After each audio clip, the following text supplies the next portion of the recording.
नमस्कार दोस्तों, YouTube channel के पढ़ता है भारत में मैं एम.आई. भूषण आपका स्वागत करता हूं।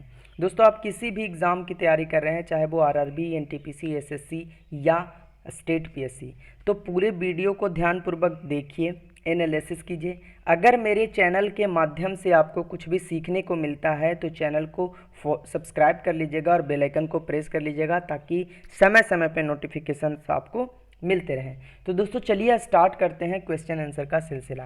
पहला क्वेश्चन है कि महात्मा बुद्ध के विषय में निम्न में से क्या असत्य है। ठीक है, तो इसका सही आंसर है ऑप्शन सी। ठीक है, अब देखिए यहाँ पे मैंने बोला कि पहला क्वेश्चन और है 201 क्वेश्चन, तो इसका मतलब तो साफ है ना कि मैंने प्राचीन इतिहास के एक से लेकर के 200 तक के क्वेश्चन आंसर को कंप्लीट करा दिया है, जिसका मैंने प्लेलिस्ट बना दिया है। आप प्लेलिस्ट को एक बार चेक कीजिए, हिस्ट्री के प्लेलिस्ट के नाम से, वहाँ पे आपको मिल जाएगा। ठीक है, नेक्स्ट क्वेश्चन है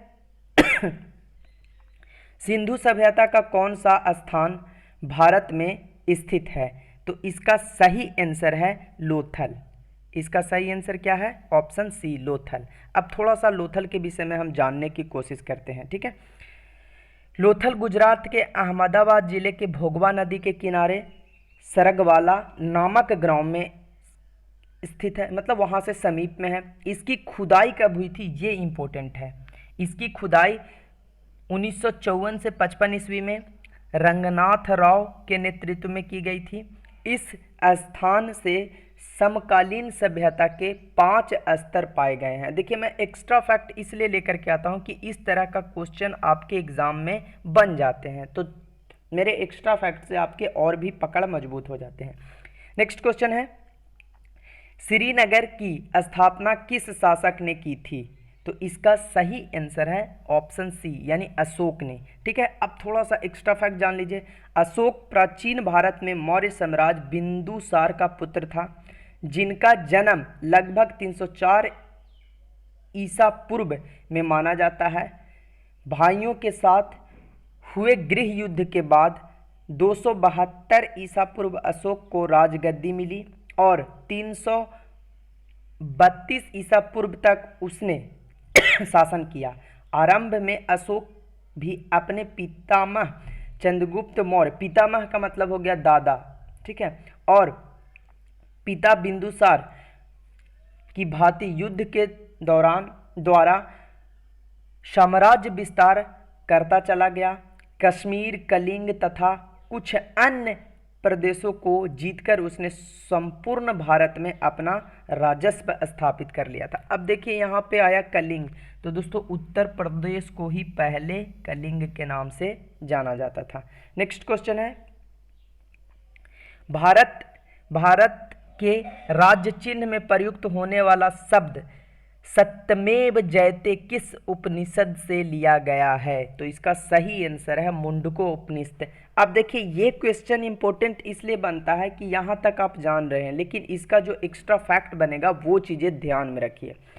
मुंडको उपनिषद अर्थ वेद की शौनकीय शाखा से संबंधित है। ये चीज़ें इंपॉर्टेंट है। जब आप स्टेट पब्लिक सर्विस कमीशन की एग्ज़ाम देते हैं तब इस तरह का डीप क्वेश्चन आपके एग्ज़ाम में पूछ लिए जाते हैं। ठीक है, कि मुंडको उपनिषद अर्थ वेद की शौनकीय शाखा से संबंधित है, कौन सा? तो सत्यमेव जयते। इस तरीके से पूछे जाते हैं क्वेश्चन। इनमें अक्षर ब्रह्म ओम का विशद विवेचन किया गया है।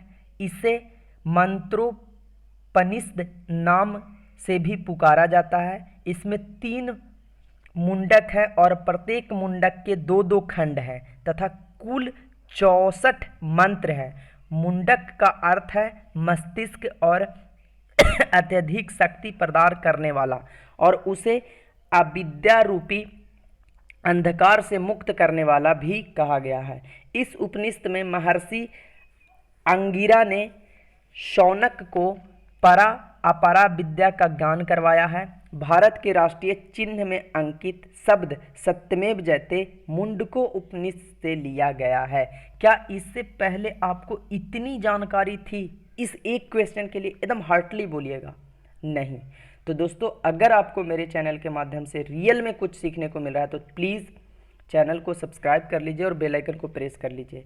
बस थोड़ी सी सपोर्ट की ज़रूरत है, मैं बहुत अच्छा करने वाला हूँ यूट्यूब की दुनिया में, ठीक है। तो जब तक आपका सपोर्ट नहीं होगा ना, कोई यहाँ पे कुछ नहीं कर पाता। आज जितने भी बड़े यूट्यूबर चैनल बने हुए हैं ना, वो सब आप लोगों की मेहरबानी है, आप लोगों की देन है, आप लोगों के आशीर्वाद से वो बने हुए हैं। तो आप अपना निजी कमेंट भी कमेंट बॉक्स में पिनअप जरूर करें कि मेरा जो क्लास चल रहा है वो कैसा चल रहा है, ठीक है, इसमें मैं क्या और सुधार कर सकूं। नेक्स्ट क्वेश्चन है, निम्न में से किस विद्वान ने कनिष्क की राज्यसभा को सुशोभित नहीं किया था? नहीं किया था पूछा है, तो सही आंसर है ऑप्शन डी, यानी कि वसुधा बंधु।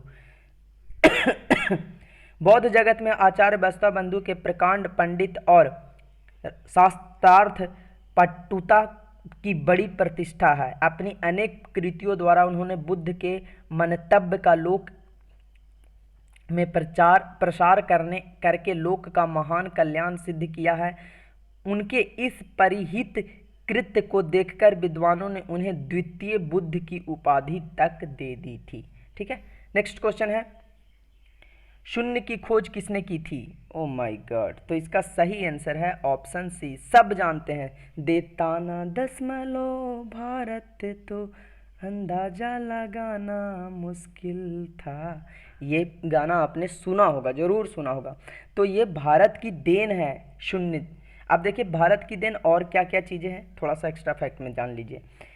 तो विश्व गणित के इतिहास में आर्यभट्ट का नाम सुप्रसिद्ध है। खगोल वैज्ञानिक होने के साथ साथ गणित के क्षेत्र में भी उनका योगदान बहुमूल्य है। बीजगणित के भी सबसे पुराने ग्रंथ आर्यभट्ट का ही है, जिसका नाम आर्यभट्टियम है। उन्होंने सबसे पहले पाई का मान निश्चित किया था और उन्होंने ही सबसे पहले साइन साइन कोस टेन कोस कोसेक कोट, ये जो सारे पढ़ते हैं, जो ट्रिगोनोमेट्री के जो 6 निष्पत्तियां हैं, तो उसमें जो साइन है, साइन का खोज किसने करा था? आर्यभट्ट ने। गणित के जटिल प्रश्नों को सरलता से हल करने के लिए उन्होंने ही समीकरणों का आविष्कार किया, जो पूरी विश्व में प्रख्यात है, ठीक है। तो ये चीजें ध्यान में रखिएगा आप। देखिए ऐसा नहीं है कि ये चीजें आप इसलिए भी याद रखिए कि आपके एग्जाम में ही पूछे जाएं, कभी कभी डिबेट के लिए भी बहुत जरूरी है जानना कि इन्होंने क्या क्या चीजें की थी, ठीक है। नेक्स्ट क्वेश्चन है, आमरी संस्कृति कहाँ पर पनपी थी? आमरी संस्कृति, तो इसका सही आंसर है सिंध में। कहाँ पे? सिंध में, ठीक है।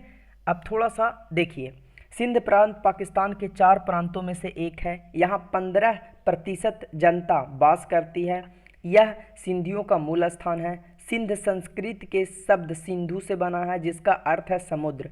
रघुवंश में सिंध नामक देश को श्री रामचंद्र द्वारा भारत को दिए जाने का उल्लेख है। इस प्रसंग में यह भी वर्णित है कि युधाजित द्वारा कैकेयी नरेश से संदेश मिलने पर उन्होंने यह कार्य संपन्न किया था।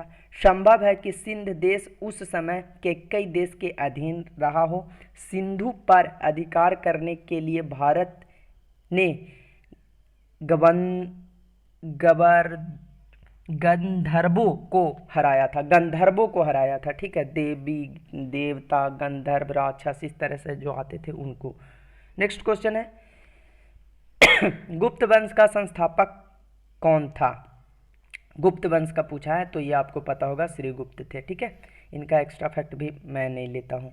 नेक्स्ट क्वेश्चन है, किसके शासनकाल में ब्लैक होल घटना घटी थी?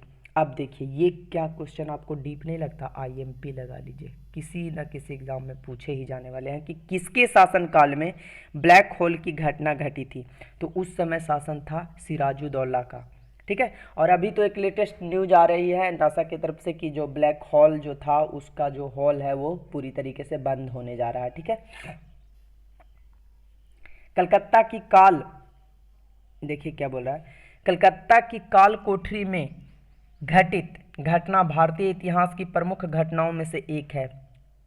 अब याद रखिएगा डेट, 20 जून 1756 को बंगाल के नवाब सिराजुद्दौला ने नगर पर कब्जा कर लिया। कलकत्ता स्थित अधिकांश अंग्रेज पराजित होने पर जहाज़ों द्वारा नदी के मार्ग से भाग चुके थे, जो थोड़े से भागने में असफल रहे हुए बंदी बना लिए गए थे।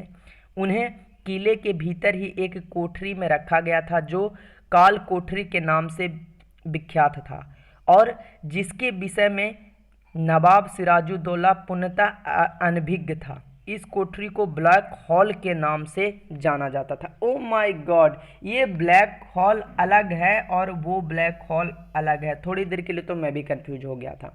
ठीक है दोस्तों, तो कोई नहीं, आपको ये भी जानकारी मिल गई ना कि वो उस ब्लैक होल की मैं बात बोल रहा हूँ, खगोलीय ब्लैक होल की, जो अब नासा के द्वारा एक चर्चा में आया है कि ये पूरी तरीके से बंद होने जा रही है। और ये ब्लैक होल उस ब्लैक होल को कहा जा रहा है जहाँ पे काल कोठरी के रूप में कैदियों को बंद करके रखा गया था, और मैं को रिलेट कर दिया साइंस एंड टेक्नोलॉजी से। नेक्स्ट क्वेश्चन है, अशोक के शासनकाल में कुमार निम्नांकित स्थानों में नियुक्त थे। तो इसका सही आंसर है ऑप्शन ए, तक्षशिला, तोसाली और उज्जैनी में। देखिए, अशोक अथवा अशोक काल ईसा पूर्व 269 से 232 तक प्राचीन भारत में मौर्य राजवंश का राजा था। अशोक का देवा नाम प्रिय एवं प्रियदर्शनी आदि नामों से उल्लेखित किया जाता है। इसके समय मौर्य साम्राज्य में हिंदू कुश की श्रेणियों से लेकर दक्षिण में गोदावरी नदी के दक्षिण तथा मैसूर कर्नाटक तथा पूर्व में बंगाल से पश्चिम में अफगानिस्तान तक पहुंचा था। ठीक है, तो ये सारी चीज़ें याद रखिएगा। नेक्स्ट क्वेश्चन है, हरिसेन किस शासक का दरबारी कवि था? तो इसका सही आंसर है ऑप्शन ए, समुद्रगुप्त। ठीक है, अब देख लिए, महादंड नायक ध्रुव भूति के पुत्र संधि विग्रहिक महादंडनायक हरिसेन समुद्रगुप्त के समय में संधि विग्रहिक कुमारा मात्य, इतना बड़ा नाम है, एवं महादंडनायक के पद पर कार्यरत था। ठीक है, तो ये चीजें याद रखिएगा। नेक्स्ट क्वेश्चन है, संगम युग में भारत द्वारा आयातित सर्वाधिक महत्वपूर्ण वस्तु क्या थी? तो इसका सही आंसर है सोना और चांदी। ठीक है, नेक्स्ट क्वेश्चन है, भारतीय सभ्यता से जुड़ा कौन सा नाम है? भारतीय सभ्यता से जुड़ा, तो ये तो सही है बिल्कुल, option C, sir Alexander Cunningham. इन्होंने क्या किया था? अब थोड़ा सा देख लीजिए। सर एलेक्जेंडर कनिंघम भारतीय पुरातात्विक के जनक थे। इन्होंने भारत के प्राचीन स्थलों, स्तूपों, भवनों का निरीक्षण किया एवं भारतीय पुरातात्विक सर्वेक्षण की स्थापना में प्रयुक्त भूमिका निभाई। नेक्स्ट क्वेश्चन है, मानव द्वारा सर्वप्रथम किस धातु का प्रयोग किया गया था?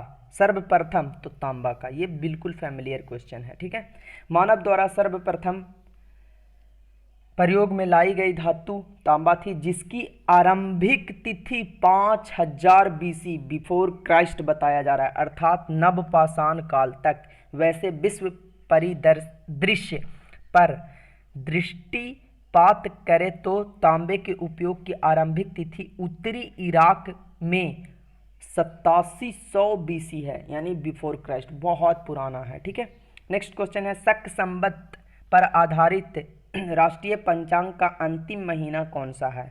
तो इसका सही आंसर है फागुन।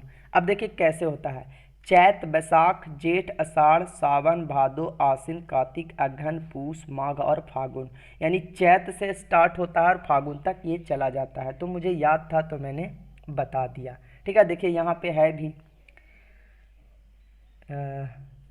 चैत्र, शक पंचांग का प्रथम माह चैत होता है, तो चैत से स्टार्ट, उसके बाद क्रमशः चैत के बाद चैत, बैसाख, जेठ, आषाढ़, सावन, भादो, आश्विन, कार्तिक, अगहन, पूष, माघ और फागुन, 12 महीने होते हैं। ठीक है, नेक्स्ट क्वेश्चन है, सारनाथ में बुद्ध का प्रथम प्रवचन क्या कहलाता है? तो इसका सही आंसर है धर्मचक्र प्रवर्तन।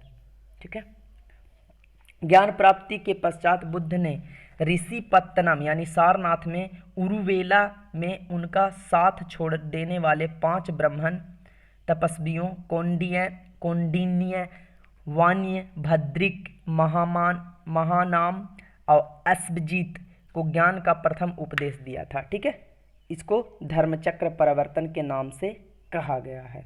नेक्स्ट क्वेश्चन है, बौद्ध धर्म को ग्रहण करने वाली प्रथम महिला कौन थी?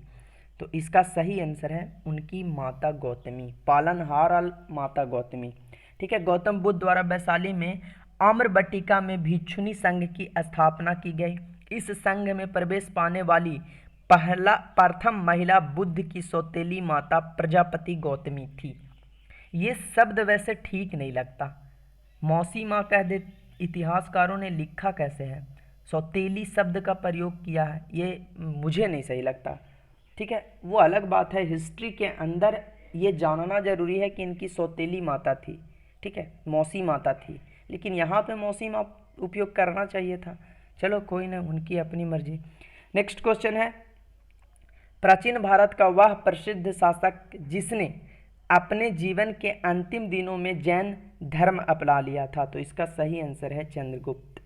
ठीक है, मौर्य वंश के संस्थापक चंद्रगुप्त ने जीवन के अंतिम दिनों में जैन धर्म अपनाया था तथा जैन अनुश्रुति के अनुसार उसने मैसूर में श्रवणबेलगोला में संलेखना द्वारा मृत्यु का वरण किया था। चंद्रगुप्त मौर्य ने जैन साधु भद्रवायु से जैन धर्म की शिक्षा ली थी। ये क्वेश्चन बनता है कि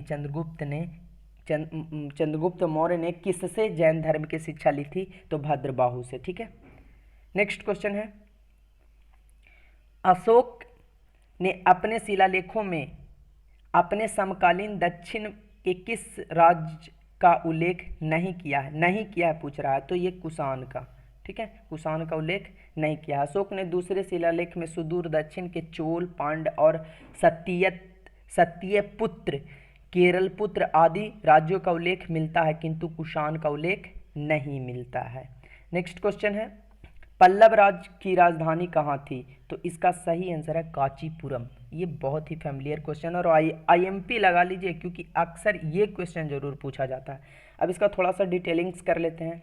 सुदूर दक्षिण में शासन करने वाले पल्लव राजवंश की राजधानी कांची अथवा कांचीपुरम वर्तमान में तमिलनाडु का जनपद कांचीवरम थी। चीनी यात्री हेनसांग के अनुसार तत्सम वहाँ 100 से अधिक बौद्ध विहारों में 10,000 भिक्षु निवास करते थे। दक्षिण में चोलों का पराजित कर पल्लव राज की स्थापना सिंह विष्णु ने की थी। अब क्वेश्चन कैसे बनता है देखिए, पल्लव वंश की स्थापना किसने की थी? तो सिंह विष्णु ने। तो ये चीज़ें आई ना, ये क्वेश्चन एक्स्ट्रा फैक्ट के रूप में आई। तो धन्यवाद दोस्तों पूरी वीडियो को ध्यानपूर्वक देखने के लिए। अगर आप चाहते हो कि रियल में ये MI भूषण आपका हेल्प डिजर्व करता है तो प्लीज़ सपोर्ट कीजिए, लाइक कीजिए, शेयर कीजिए और कमेंट कीजिए।